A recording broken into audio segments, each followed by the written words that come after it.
Bonjour à tous, bienvenue à Holberton School Rennes. Cet après-midi, nous allons assister aux démos de nos étudiants en C25. Après 9 mois de dur labeur, ils vont nous présenter leur projet. Cette cohorte représente tout à fait le concept d'Holberton d'apprendre par la pratique et par la collaboration. Donc profitez comme nous de ces démos auxquelles nous allons assister. Nous avons la chance d'avoir 3 jurés qui vont pouvoir participer à l'évaluation de nos étudiants. Jérôme Alexandre de App Inside, Benoît Masson de OVH et Axel Goré, notre ingénieur software qui a accompagné techniquement les étudiants pendant 9 mois. Nous assisterons cet après-midi à 8 démos et il me semble que Damien ouvre le bal avec la thématique jeux vidéo. Damien, c'est à toi.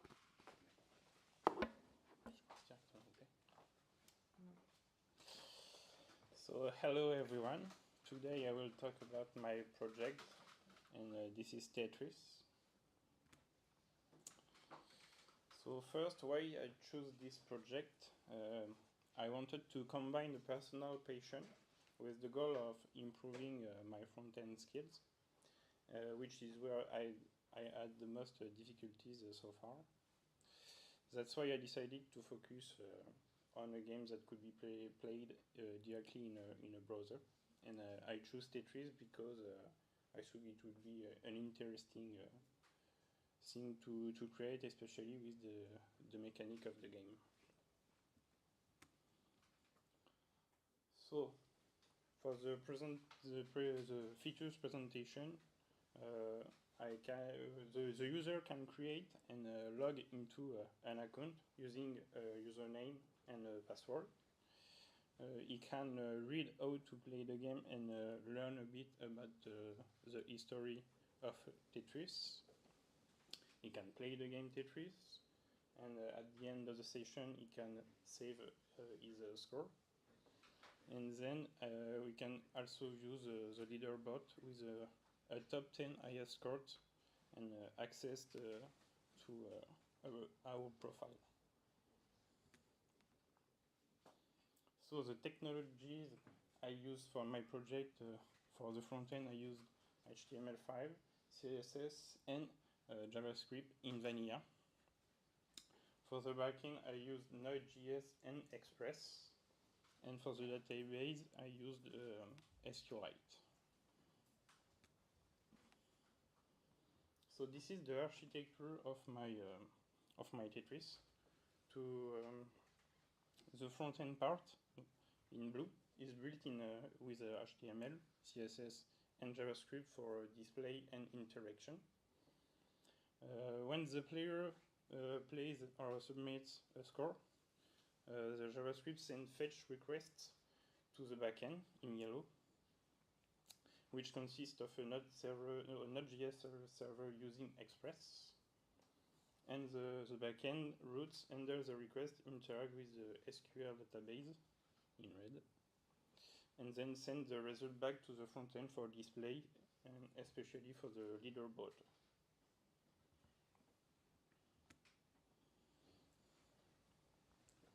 So for the challenge,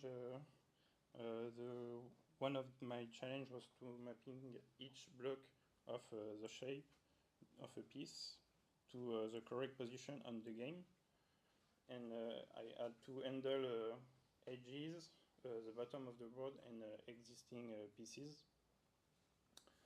Also, the piece rotation was tricky. Sometimes the piece would rotate into a wall or another block, so I had to cancel the move if it wasn't valid.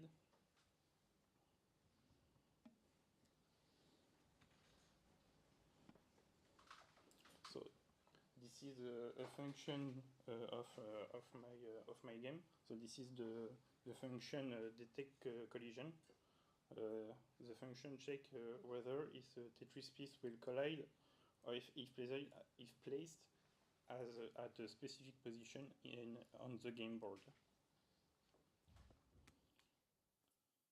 So I have two parts of my on this function. The loop. So We loop through each cell of the piece shape. E represents row and G the column in the shape, not the board. After it, check if it's an occupied block, and then calculate the actual position on the board for each block of the piece. And after, I have the collision part. So if it goes outside the board boundaries, or if it touches a cell already occupied, then there is a collision and the function returns true. Otherwise, the piece continue to moving down. And this function is called when a piece move, rotate, or when we want to spawn a new piece to check if the top is already blocked.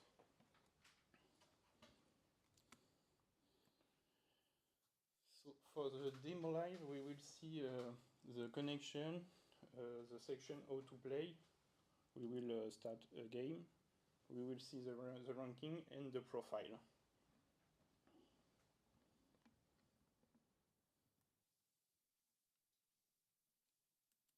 So is the login page. So I will enter my username and my password.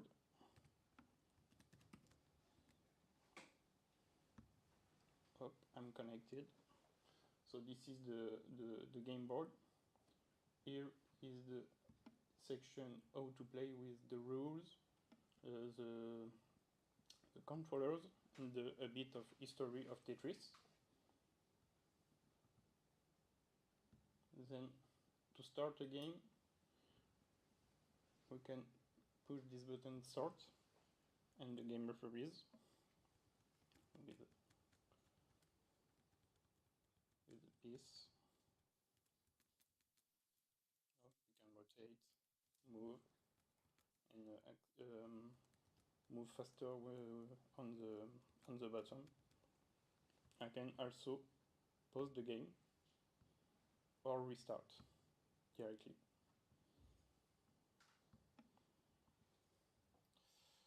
I have the section classement to see the top 10 highest scores on the game. And here's the section profile with pseudo and the best score you have registered. And we can connect directly here.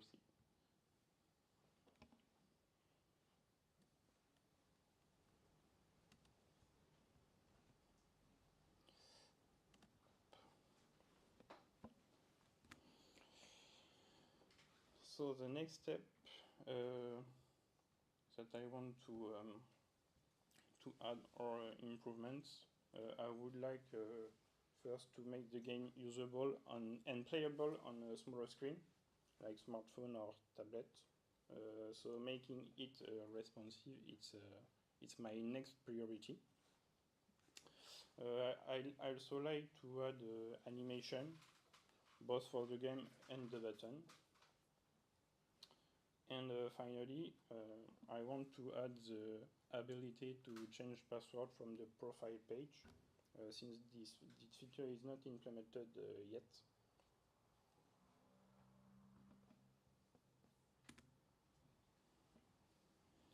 To conclude my presentation, I'm proud to have created a project from scratch that I personally found interesting.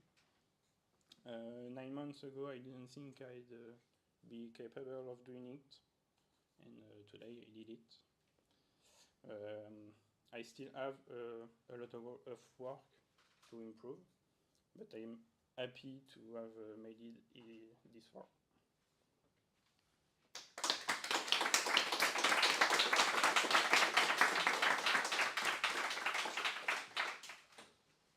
Let's go. Any question? Okay.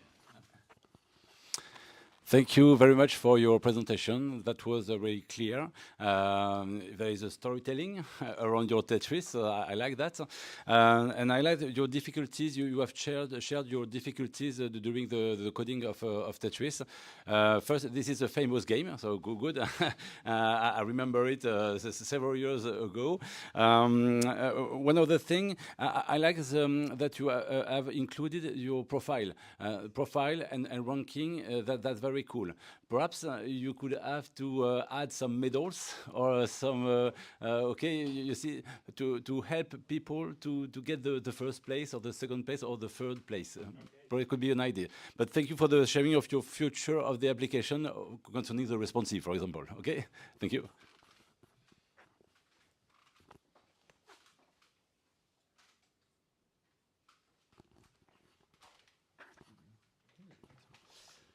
Thank you, Damien. Can you explain more why you have chosen these technologies? I think about vanilla CSS, vanilla JavaScript, please. I just wanted to try to make it in vanilla without frameworks, donc just like that.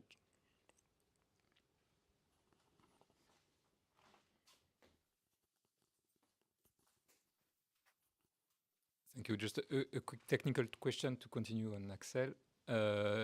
What did you use to draw the game field?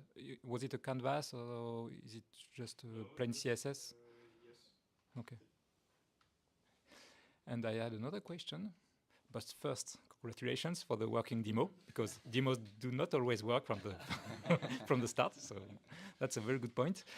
The question is, what is the backend used for exactly? I understand it's mainly used for authentication and scoring, yeah. But the game engine is on the front side, right? Okay. So that means you can cheat.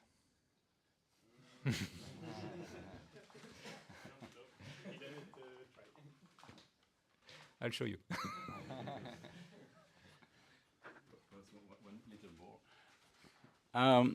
Do you have sound on your Tetris? No. Not for the moment. Okay. I remember that in Tetris the sound is very important to say each time, oh, gling, gling, blong. Could be one thing more for the future of your app. Thank you. On peut passer en français, si tu le préfères.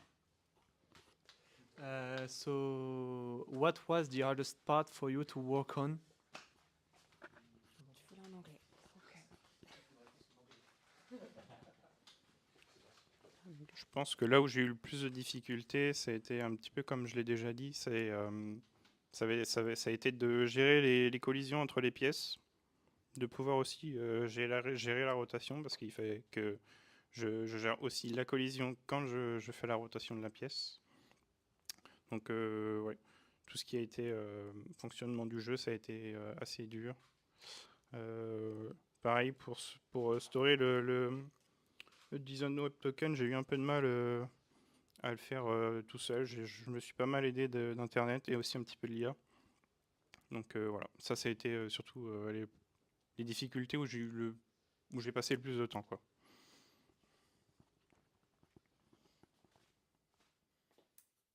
Du côté des C27, je crois. Vous pouvez vous lever, hein, aussi. Une question un peu plus personnelle, mais qu'est-ce que tu as préféré apprendre pendant ce projet-là?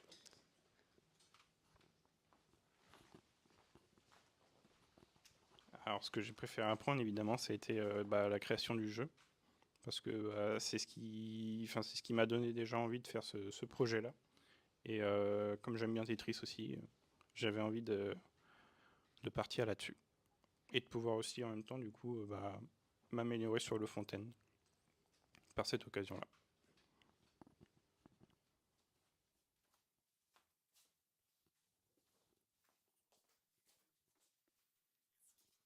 J'ai une question sur le responsive en mobile. Est-ce que tu penses plus à le porter toujours sur un site ou sur une application?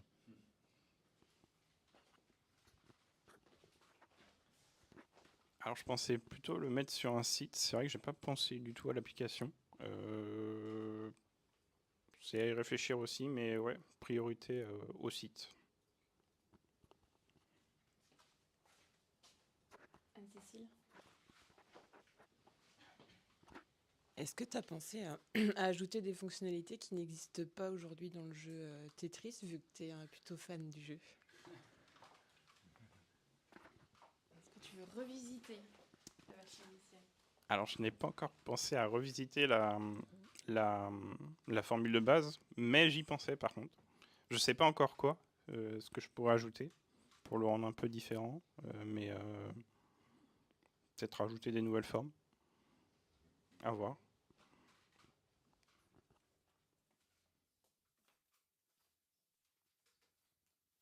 Est-ce qu'il y a d'autres questions?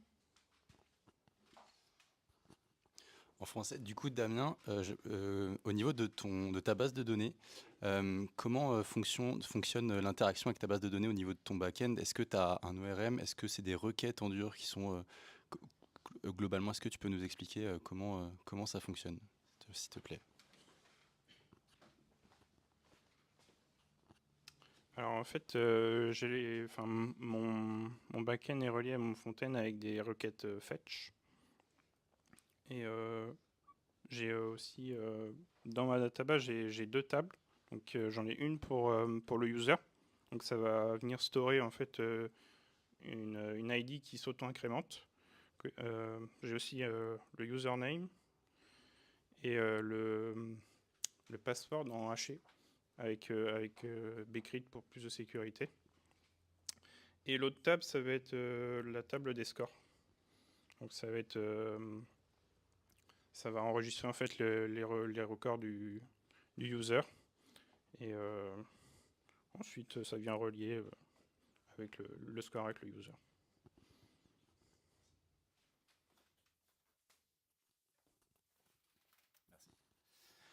On a vu une démo tout à l'heure qui m'a bien plu. C'est vrai que là, le risque de la démo, c'est osé, mais ça passe, c'est bon. Est-ce que tu l'as développée en local ou est-ce qu'elle est en mode partagé? Tu peux nous envoyer le lien pour que nous aussi on puisse jouer à Tetris?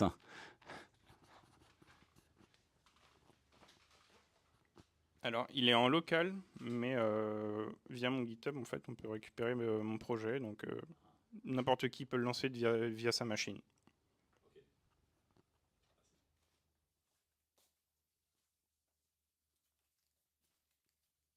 Ok. Bah, félicitations, Damien. Je crois que tu es fier de toi. Donc tu peux. Bravo à toi.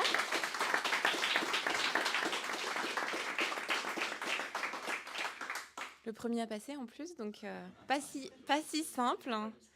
Mais tu peux te dire, ça c'est fait et c'est bien fait. Donc bravo à toi. On va faire une petite pause et on va retrouver Ibrahim pour parler d'apprentissage.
Et on continue les démos avec Ibrahim qui va nous parler de son projet Olbidoc. Okay, so hello everyone. My name is Ibrahim and I am student at Alberton School. Today I present documentation Alberton School resource.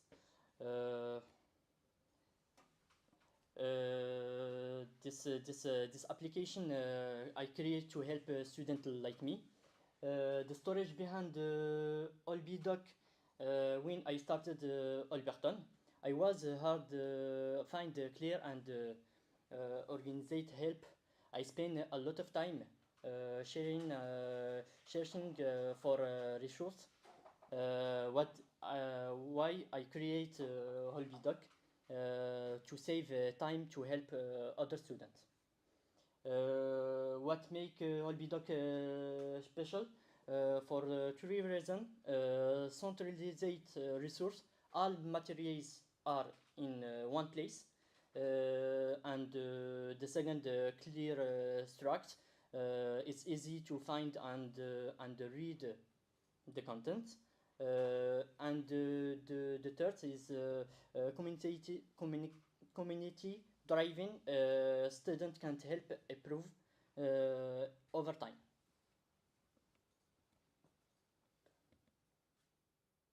Okay, this slide I show the system architecture and technology. With front I use HTML5, CSS and Jinja. With the backend I work with Flask. Flask is the framework of Python, and the database is SQLite. Is light with weight database. This is an example for Flask template engineering. This is Jinja 2.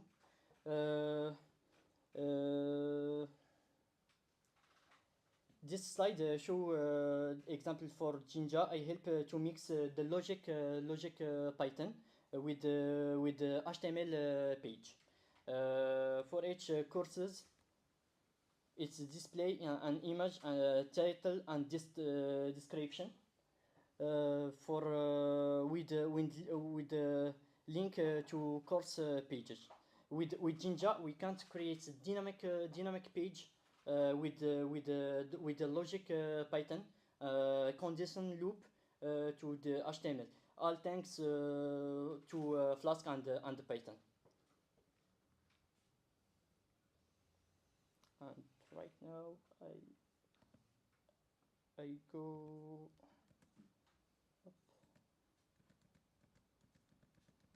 to demo. This is my web application. The course and the last lesson. This is the code Jinja 2. I log in up. I have a ready account.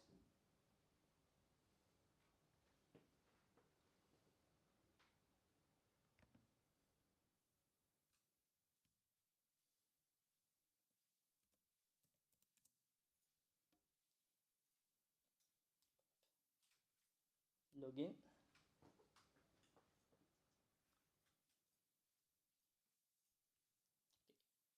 My account, dashboard. Here I have my profile, and here I use with add the new lesson. I have already a lesson.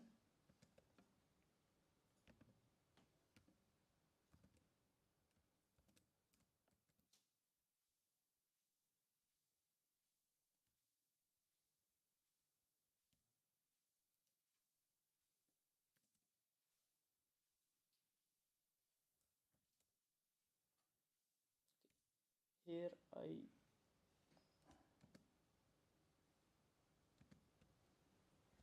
take the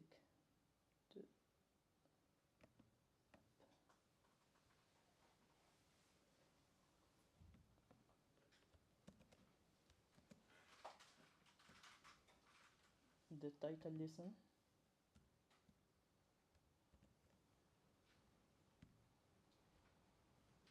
The Slack for meta tag for SEO with Google. I have up the icon for listen up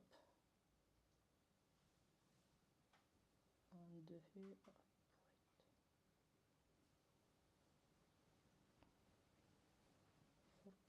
post up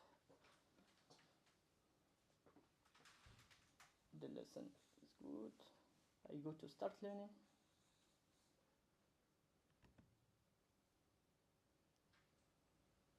This is my lesson, and this is the result of documentation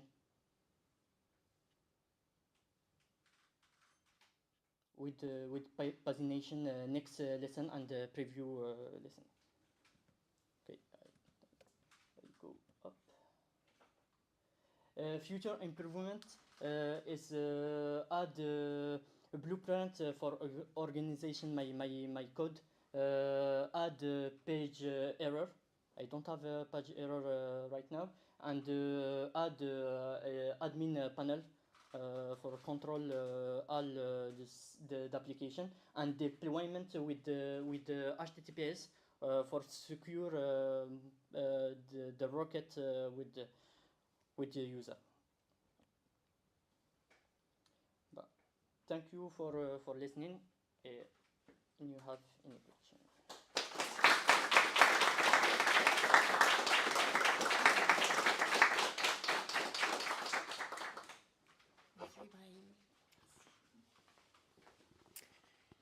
Any question to Ibrahim?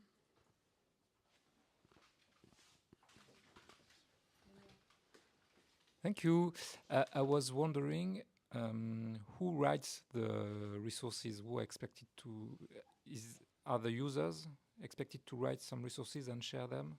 Or okay, and then how much time do you think it will take to write one? To write one lesson.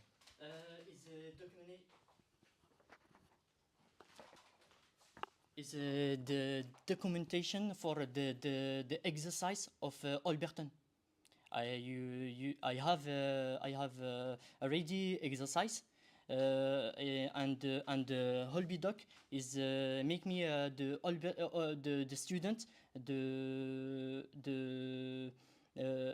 fast and easily have the documentation for exercise.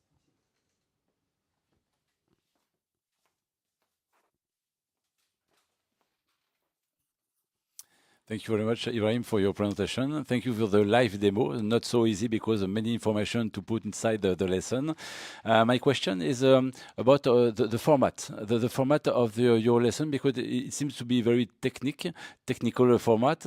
I'm teacher. I'm not a coder, and I would like only to put my simple lesson in French reading. Is it possible for me? And to put my picture inside too? Okay. Because your lesson was a bit technical with a specific format, with HTML code and everything around. But we can put it in simple format, and it's okay for that. Yeah, Okay. It's just for live demo. I upload the lesson with the code source, but with the CK editor is dummy in Flask. You can it's like a Word or it's like Word in Microsoft. You're welcome. En français, si vous voulez.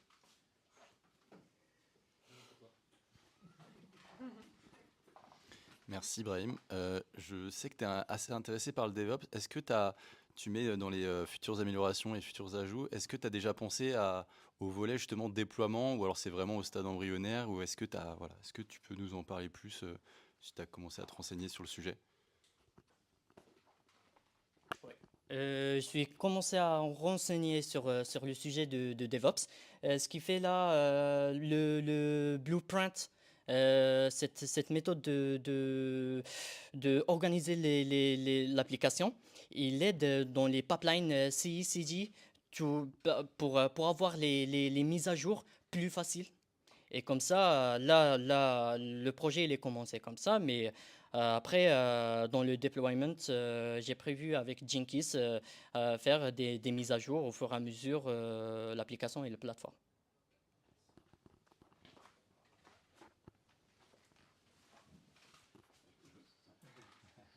Une petite rapide. Donc alors, en français, déjà moi j'ai bien aimé ce que tu es parti de ta problématique au tout début en disant moi j'ai eu des problèmes pour retrouver les cours ou des documents. Bon ça voilà, tu nous as immergé dans la problématique. Est-ce que désormais tu as proposé ta solution à Alberton? C'est l'occasion. Ils sont là en live, pourquoi pas. Je me dédouane. Il faut s'adresser au CEO directement. Alberton Monde. Non, mais du coup, cette question tombe très bien parce que moi, je vais la prolonger. Quel mécanisme de partage tu as mis en place aujourd'hui, sachant que si toutes les ressources sont publiques par défaut, ça veut dire que n'importe quel utilisateur voit tout. Peut-être qu'Alberton, ils ne seront pas hyper contents que les gens qui arrivent d'une nouvelle promo puissent consulter dès le début toutes les ressources des promos précédentes.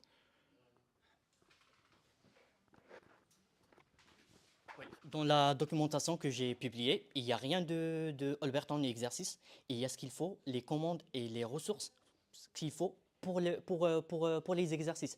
Mais les leçons que je partage, il n'y a rien de Alberton. Ça veut dire même les nouveaux corps, ça va les aider, mais ce n'est pas tricher. Des ressources pour chaque projet? Oui. Depuis le début? Depuis le début, et je vais les rajouter petit à petit. Et comme ça, à la place d'avoir un PDF de 700 pages, comment voir commande CD ou CP pour des commandes de bash, tu as tout ce qu'il faut pour un exercice d'Alberton, mais c'est une documentation un peu light. Okay. Est-ce que tu as réalisé des tests? Est-ce qu'il y a des utilisateurs qui ont pu, comme les C27 par exemple, tout hasard, qui ont pu tester? Pour l'instant, pas encore. Mais j'aimerais bien avoir des retours quand le site il sera parce que là, il est déployé en local. Il est en local. Mais quand je vais le déployer et tout, j'aimerais bien avoir des retours de les nouveaux Olbi. Et justement, si tu parles de déploiement, selon toi, à quoi faut-il que tu penses pour déployer par rapport voilà, au langage que tu as utilisé, aux technos, etc. À quoi dois-tu penser pour ton déploiement? C'est-à-dire que là, demain, c'est quoi les enjeux pour toi, les conséquences si tu le déploies? Pour l'instant, je vais essayer parce que j'ai pas travaillé dès le début avec un conteneur Docker. Déjà, l'enjeu là, de prendre toute l'application, mettre dans un conteneur Docker, injecter une pipeline de test et CI/CD et trouver un bon VPS avec un prix abordable pour maintenir.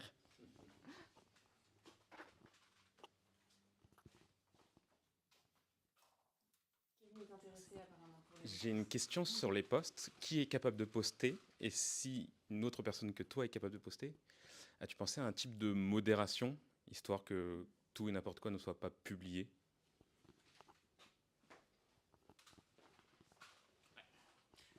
Tout le monde il peut publier dans le site. Toujours, il faut avoir un Gmail, un mail Alberton.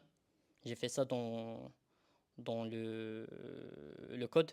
Et vraiment, pour avoir modéré, c'est pour ça que je vais ajouter un admin panel.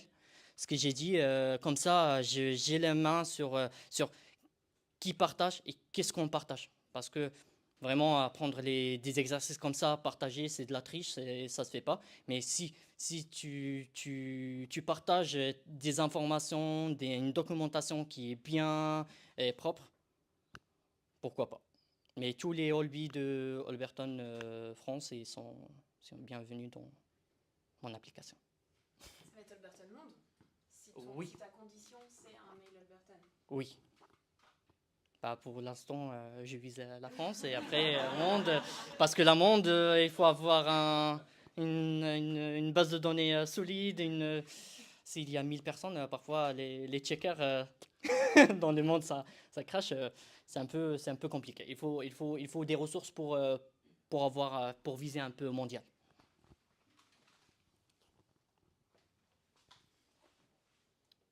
D'autres questions? Non.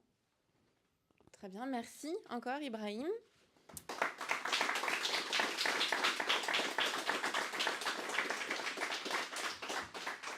On en reparlera.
Et on continue les démos avec Joséphine qui va nous parler de course à pied.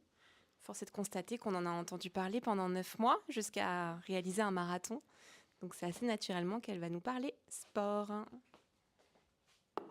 So, hello everyone, I'm Joséphine and I'm a web development student.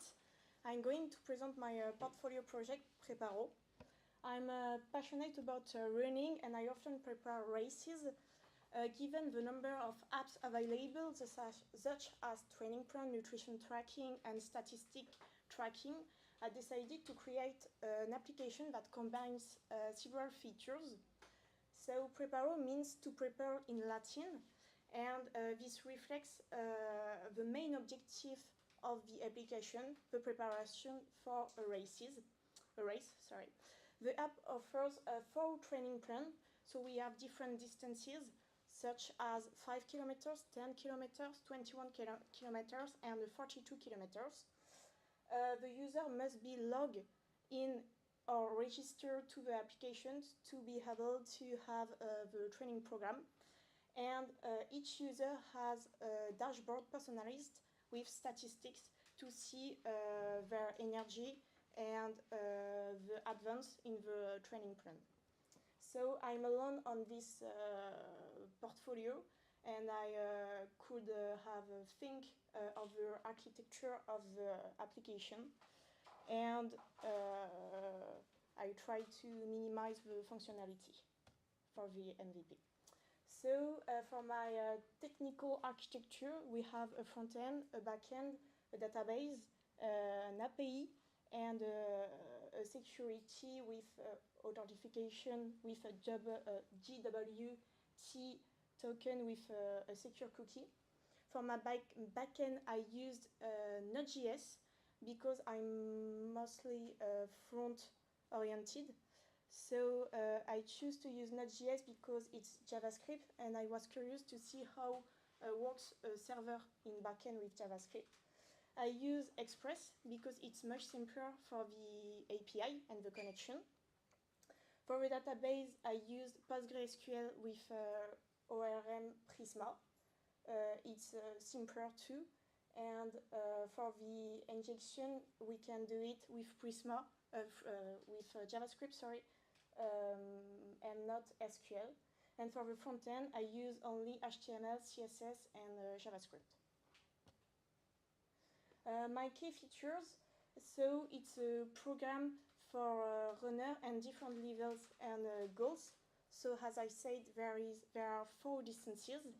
A personal dashboard, so with tracking of the progress, the different plans, and a profile page.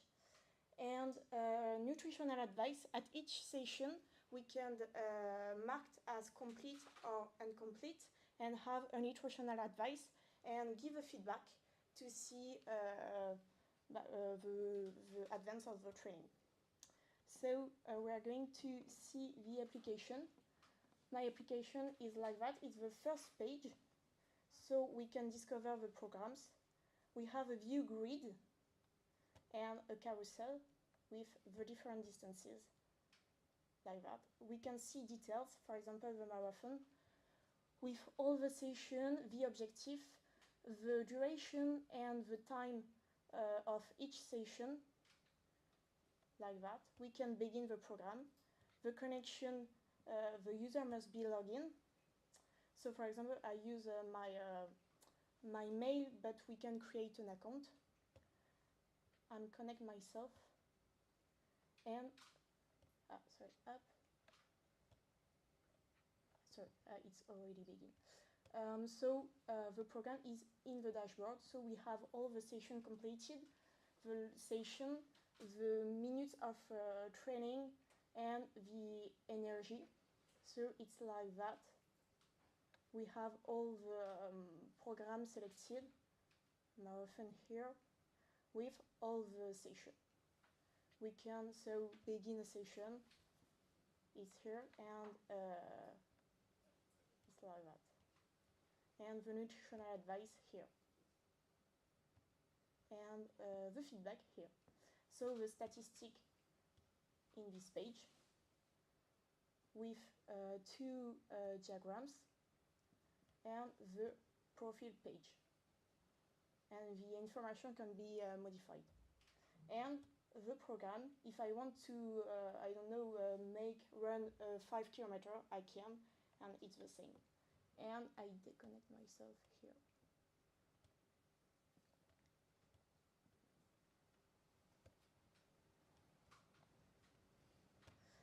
So this was my application. An extract of code, I choose to show you how I calculate my statistic. So first, I import Prisma from the data of the database, so with Prisma. I create a function, asynchron, with rect and res. I create a constant where I find the ID of the user, and I await, so with Prisma, it's Prisma, and it counts the number of user training where the ID is the ID. And for example, here I want just one parameter more with completed true. I want the session that are completed. And then I can do count remaining session equals total session less completed session. And it gives me the number of session completed and the over. So as you saw, there is a smart feedback system, feedback collection that calculates the energy with different diagrams. The diagrams change the color change in function of the level of energy, and it gives statistics to see how we feel during the program. By result and learning, I have a functional MVP for operational running plan. Program, a user dashboard, 83 nutritional tips, 36 weeks created, and 7 statistics, and feedback system. I learned a lot during this project, mostly in the user UX and UI. In technology, I didn't know how to work with a server in JavaScript, so I learned that with Express, and a lot of CSS features. My next step, there is a lot. I would like to deploy the application. I would like to create a mobile version, but I think it will be interesting to add Strava, another application of running, to have a link between the application, the map of the training, and mine. And MyFitnessPal, an application of nutrition, to be able to count the calories, because sport is good, and I would like to develop the number of programs with different objectives as losing weight, gaining weight, and so a nutrition application would be very great. And more features, if I add Strava, there is a payment system, so I used to secure the authentication, and emailing, and the function password forget with the email. So, and the parameters for the profile too. So thank you for listening, and I will be happy to answer to your question.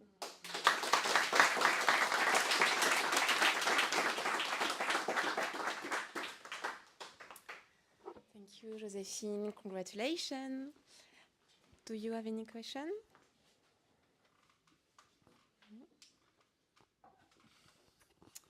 Thank you, Josephine, for the presentation.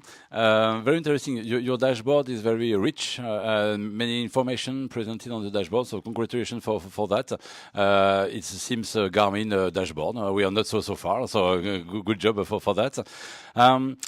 One question: how are you able to collect the data? Because when I see that, I think about a watch. And did you try to find some API to connect your model to a watch to collect the data? I found API, but I have not linked to the application. I didn't have enough time. Okay. But I would like. It could be one of the yes. challenge just that, because you yes. mobile, okay, but the watch yes. could be perhaps the main thing to value your yes. solution. Mm. Good job. Thank you. Can we see how an user make feedback? Yes.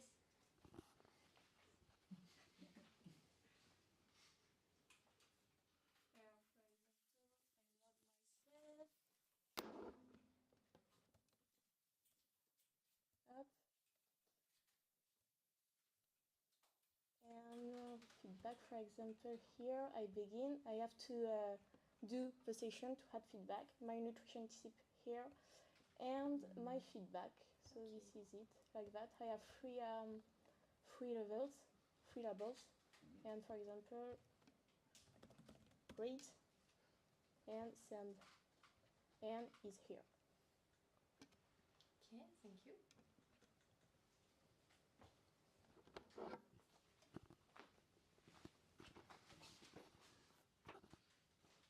Thank you, and congratulations for the UI. It's really amazing.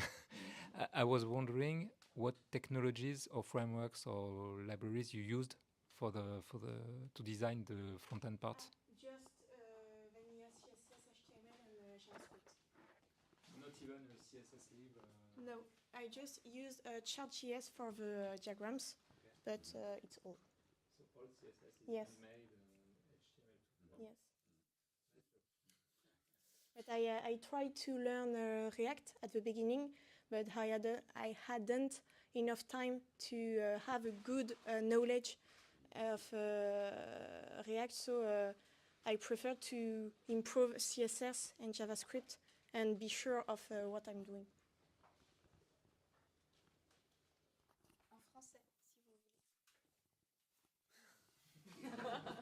Simple. Merci Joséphine. Du coup, on peut voir que les statistiques sont liées à l'utilisateur. Comment c'est construit en base de données? Est-ce que tu as pensé à une architecture particulière au niveau de tes tables? Combien tu as de tables et comment tu as fait ça globalement? J'ai dû créer en fait des tables d'association, par exemple entre le user et le training plan. C'est deux de mes tables et en fait ça fonctionnait pas et en fait il fallait créer une table d'association pour lier l'ID du user dans la table user à l'ID du training plan, ce qui fait que maintenant du coup c'est relié et c'est beaucoup plus simple. Et pareil avec les feedbacks et les sessions.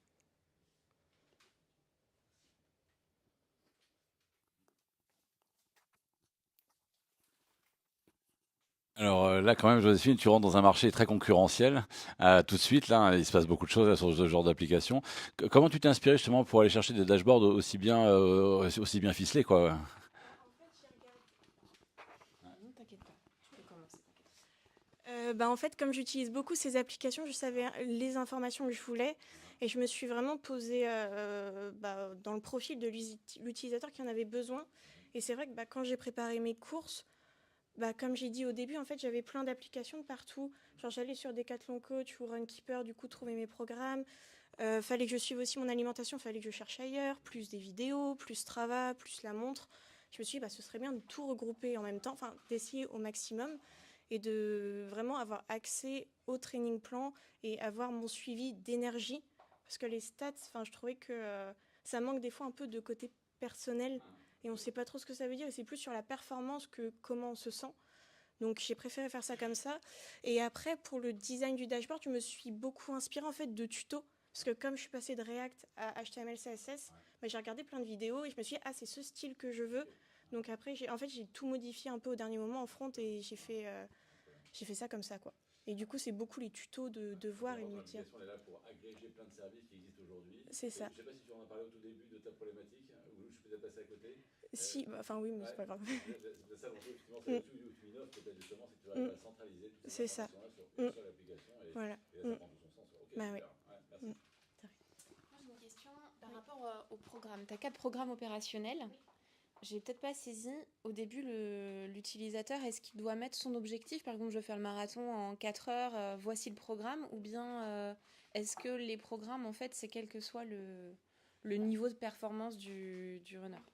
En fait, comme j'étais aussi limitée dans le temps et que c'était un MVP, j'ai choisi 4 distances un peu phares.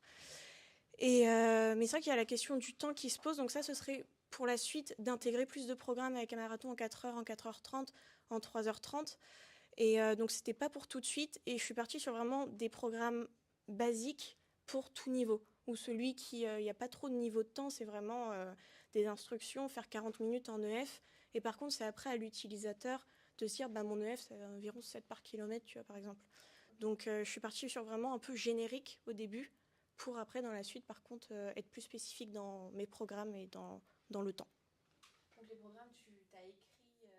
Oui, j'ai tout à la main dans mon fichier JSON, du coup. Oui, c'est ça. Voilà. Donc, c'était long, mais au moins, ça m'a permis d'avoir une bonne base en base de données et pouvoir faire après les liens avec mon API entre mes users, le front et tout ça.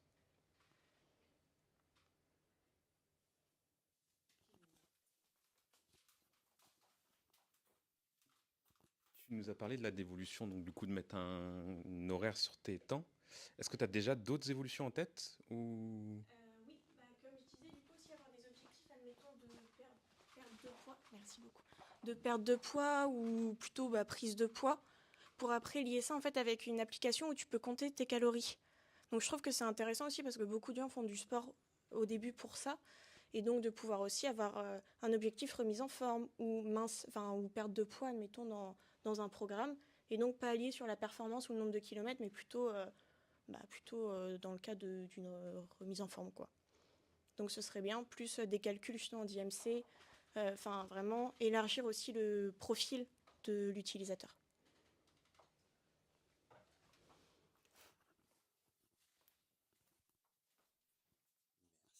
Alors justement, je rebondis sur ce que tu viens de dire. Est-ce que du coup, tu vas intégrer ensuite dans le profil des utilisateurs tout ce qui va être mensuration, que ce soit au niveau de l'IMC, comme tu dis, mais au niveau par exemple des bras, poitrine, etc. Est-ce que c'est des mensurations que des options que tu vas ajouter pour pouvoir faire un suivi un peu de la morphologie, de l'évolution via les entraînements, etc. C'est vrai que j'ai pas pensé à aller jusqu'au tour de taille, tour de bras, mais c'est vrai que c'est une bonne idée. Je pensais, là maintenant j'ai la taille et le poids qui sont déjà dans le profil, mais c'est pas encore très bien paramétré. Je voulais rajouter le calcul IMC, mais c'est vrai que, admettons, s'il y a un objectif, ce serait intéressant aussi d'avoir un graphique qui va avec, et comme tu dis, des mensurations. C'est vrai que ce serait pertinent pour le coup. Est-ce que quelque part, il n'y a pas un intérêt, alors tu me dis si je me trompe, à ce que la génération de tes programmes soit reliée avec de l'IA? Parce qu'en fait, là même, tu parles de nutrition, etc. On a discuté plein de fois. On demande à ChatGPT de faire un programme en rentrant quelques données. En fait, on a un programme. Alors, on n'a pas le suivi, comme toi, tu peux le proposer, mais on a quand même une base. Est-ce qu'à un moment donné, il n'y aurait pas un intérêt pour justement relier ce que tu proposes à de l'IA? Si, totalement. Parce on peut aller beaucoup plus loin et beaucoup plus vite aussi avec l'IA. Après, le risque de l'IA, c'est que comme elle cherche sa source aussi sur Internet, les premiers sites parfois peuvent aussi dire tout et n'importe quoi en termes de sport. Donc il faudrait aussi nuancer et trouver la bonne manière pour que l'IA dise et donne des informations cohérentes, quoi. C'est vrai que je pense qu'on pourrait intégrer l'IA, mais je ne sais pas trop comment je... Il y a un risque. C'est ça. Je pense. Comme on entend tout et n'importe quoi des fois en course, à voir. Puis après, ça dépend de chaque utilisateur aussi, de ce qu'il préfère. Quand on voit le nombre, par exemple, de programmes qu'il y a pour les courses, il faut aussi savoir faire son choix en connaissant son corps, en sachant ce qu'on veut, combien de séances on est prêt à faire, parce qu'il y a aussi ce paramètre, le nombre de séances par semaine, avec un petit calendrier, admettons, ce serait top. Vraiment, donc plein de choses. Peut-être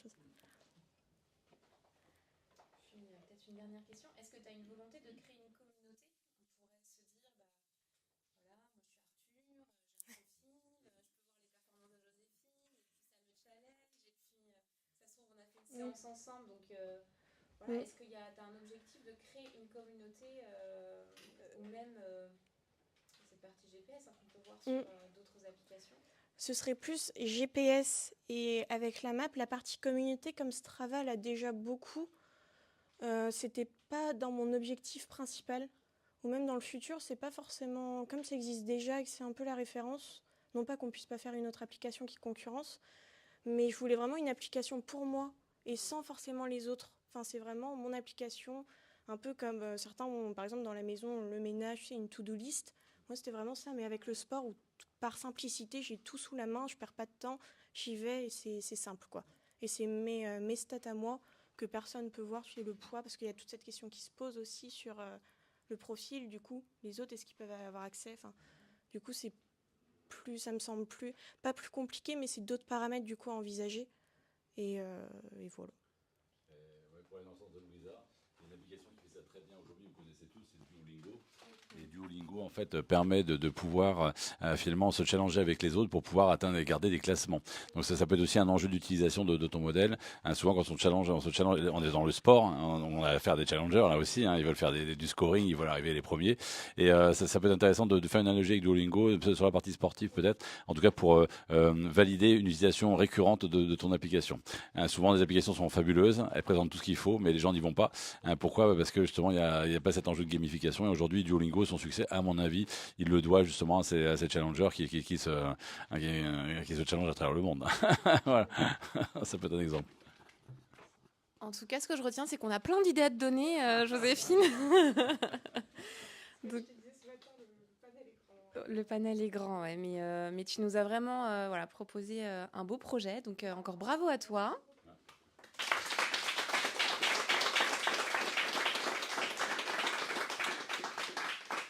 Et on se retrouve dans 10 minutes pour parler voyage, je crois, avec Aurèle. Ça va tous nous faire du bien.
Et on continue les démos avec le projet d'Aurel qui va nous parler voyage et plus particulièrement visa.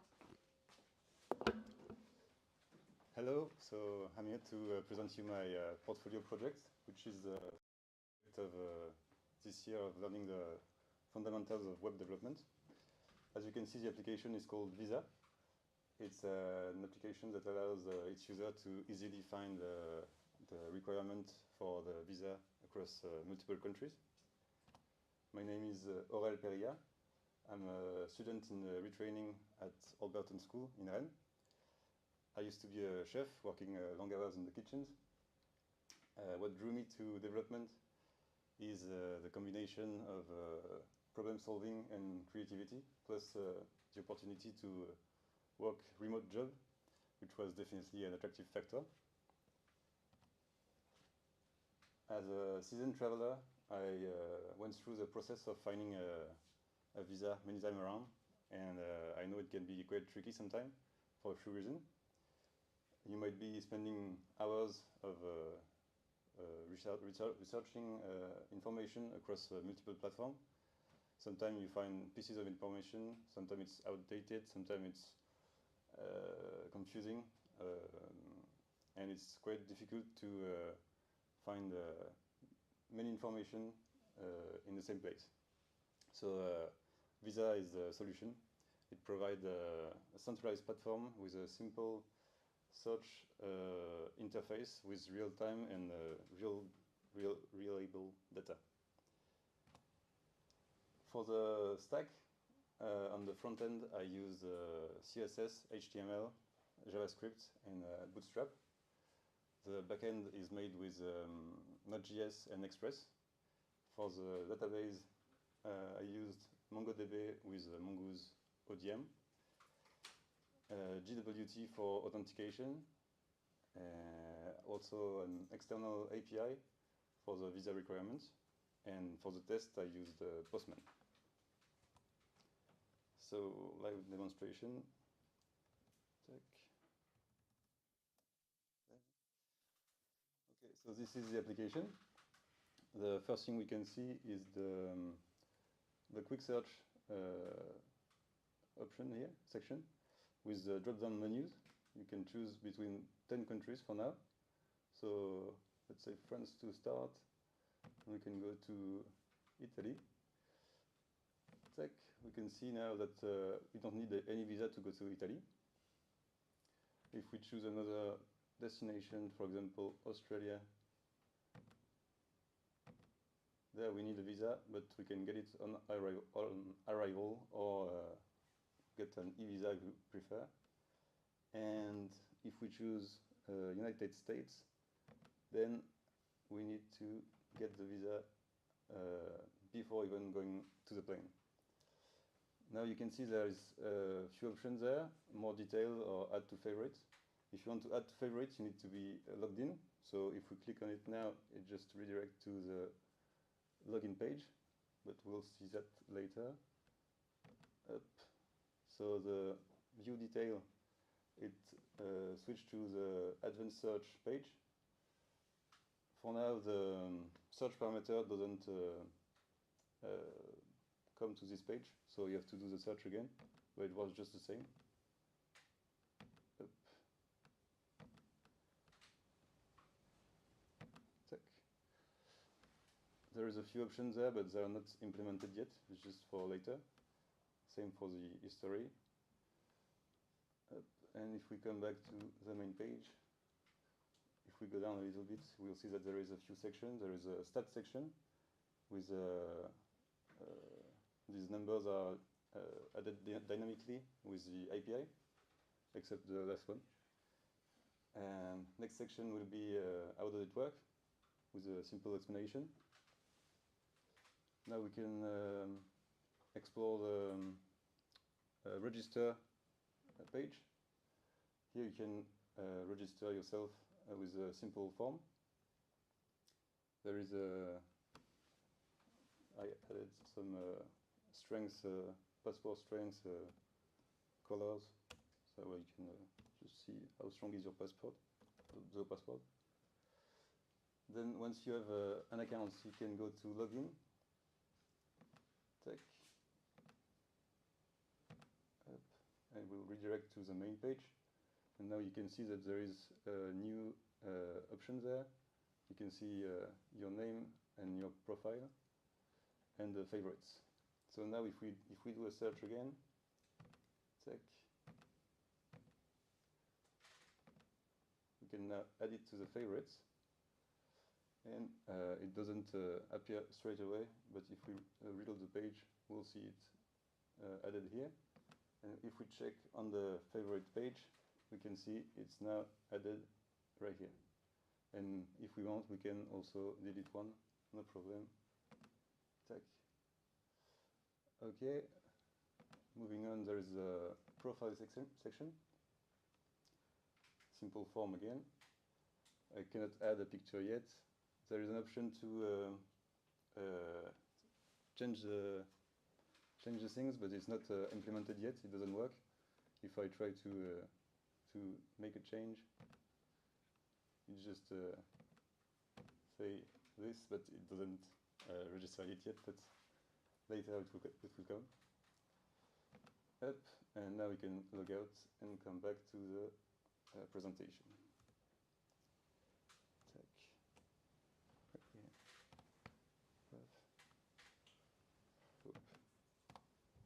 Okay, now I will walk you through how the authenticate system works. So the function acts a bit like a bouncer at a nightclub. So it checks your ID, it verify if it's valid, and if it is, it lets you in. So first we look for the user's ID card. We call it a token. And we check two places, the cookies and the authorization header. First we go through the cookies because it's more secure. And if there is no cookie, we switch to the headers. If we can find any token, then it says no ID, no entry. And we send an error message back. Then if we find a token, we still need to verify it to make sure it's a real one and it's still valid. And once we have confirmed if the token is valid, we extract the user information, like the name, the email, the ID, and attach it to the request so other parts of the app can use it. And at the end, we just do next, which is like saying, okay, you can go through. And that's it. So let me share with you what I learned while accomplishing this project. The project has been a real learning experience, working with JavaScript across the entire application. Also, I've gained a valuable experience in database design and API implementation. And so far, I've implemented 10 countries in the database and mapped over 100 relationships. And the application works seamlessly across multiple devices with responsive design.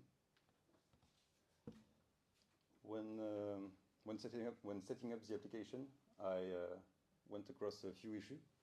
For example, I installed a cookie parser, but I forgot to configure it.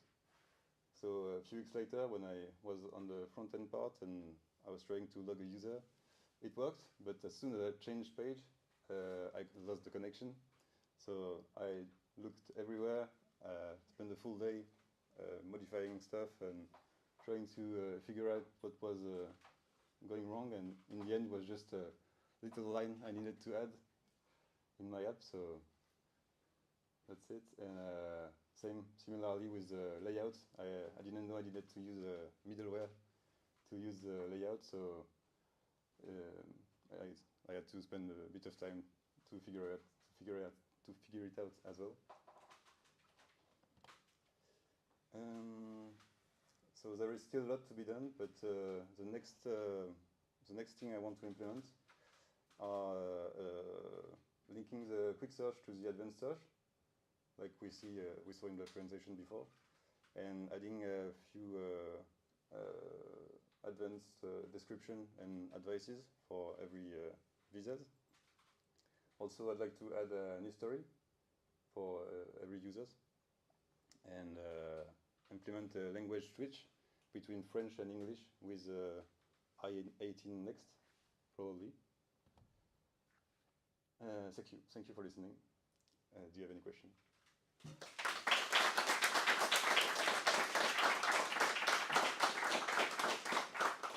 Thank you, Aurel. Congratulations. Do you have any question? Allez. Thank you. It was very clear and interesting. Just one quick question. Why didn't you use a web framework? It would have helped for the search link, for example. Yeah, maybe, but I was a bit limited in the time frame, so I choose to stay with JavaScript vanilla because I didn't want to spend too much time learning Vue.js or React, so I prefer to stay simple.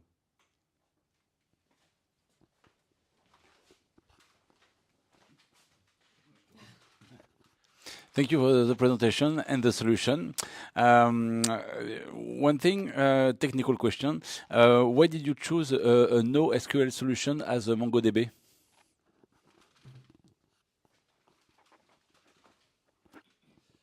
Well, I saw that it's usually used with JavaScript, and it's good for performance. It's also it's flexible for future evolution, and yeah, I think it's also pretty simple for deployment. Yeah, that's it. Good answer. I agree. Thank you. Congrats, Aurel. About your external API, maybe you said it, but what is the use of a rapid API visa, and do you have a limit rate request, maybe, or something like this?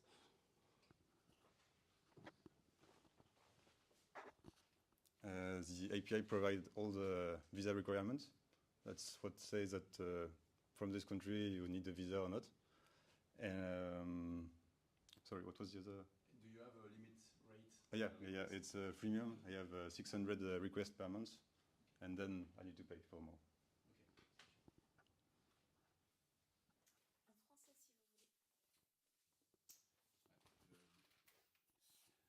Alors si j'ai bien compris, ton API, elle fonctionne avec le service Visa. Hein. Là, à chaque fois qu'on a une réponse, pas besoin de visa ou besoin d'un visa, c'est la connexion avec l'API qui fait le job là aujourd'hui.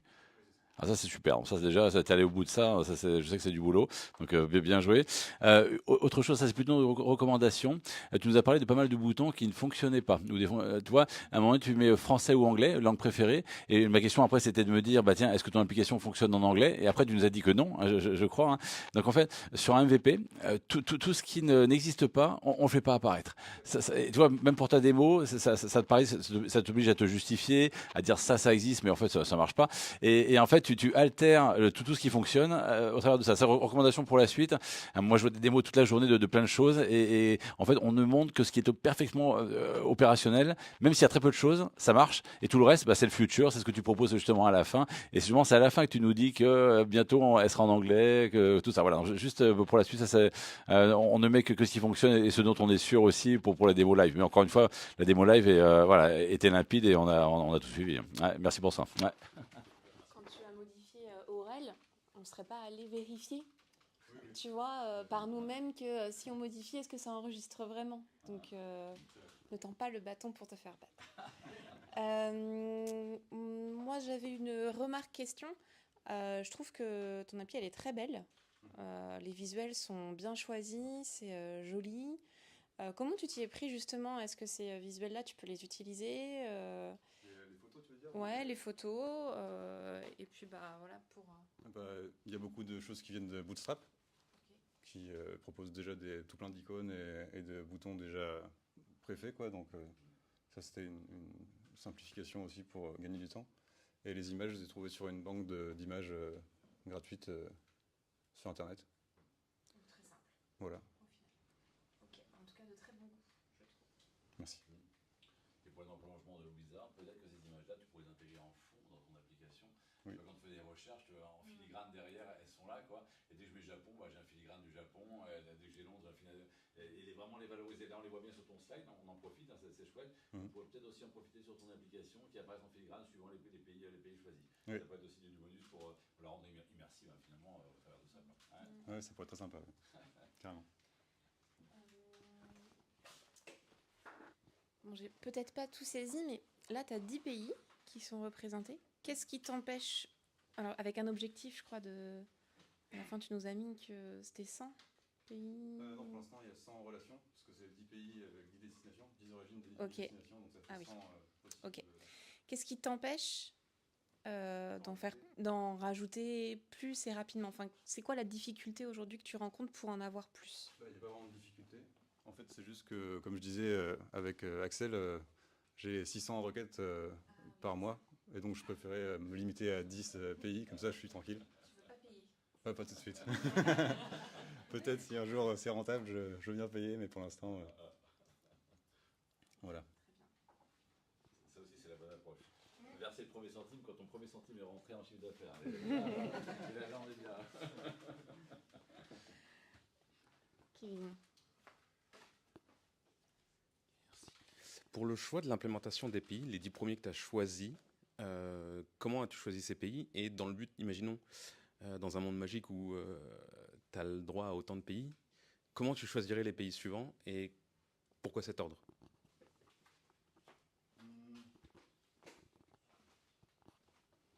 J'ai choisi ces 10 pays pour avoir des pays que tout le monde connaît et qui sont assez simples aussi. Éventuellement, si je veux implémenter plus tard la possibilité d'obtenir ton visa par l'application, c'est des pays qui ont leurs sites gouvernementaux qui sont accessibles et faciles à comprendre. Donc je pourrais facilement trouver les informations nécessaires ou des choses comme ça. Et après, pour les autres, je sais pas vraiment encore. Je pense que si je rajoute des pays, je rajoute tous les pays qui sont sur l'API. Comme ça, tout est couvert.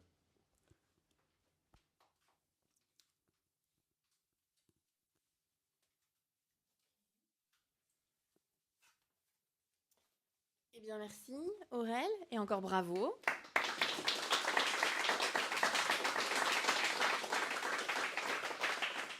Tu vas pouvoir partir sereinement, peut-être là, voilà, à Malte. On se retrouve dans 10 minutes et je crois qu'on va communiquer avec Ludwig, si je ne me trompe pas.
Ah, ça c'est bizarre. Ça. Ouais, non, mais c'est juste. Ça c'est plus. Sur Apple, ça coupe pas comme ça. On partage. Ouais, j'ai pas les. Bah, tu partages juste la fenêtre avec le. Mais on regarde pas. Ouais, j'arrive. Mais alors là, par contre, tu peux checker ce qui se passe parce que je crois qu'il y a eu une. En ligne, tu veux dire? Oui. Il apparaît plus comme ça. Mais c'est parfait. Je suis en connexion Zoom, j'ai pas le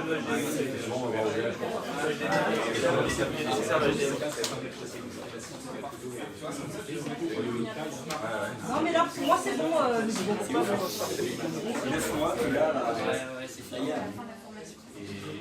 Alors, qu'est-ce qui s'est passé? Parce que là, il y a un truc qui...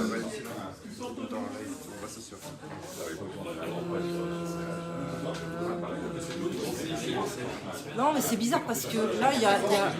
Non, non, mais en fait, parce que là, moi, j'ai un délai. C'est pas la même image que j'ai là que là.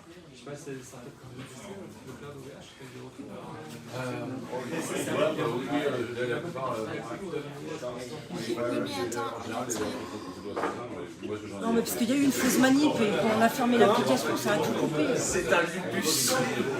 Je voulais juste changer la lumière. T'es en live, hein?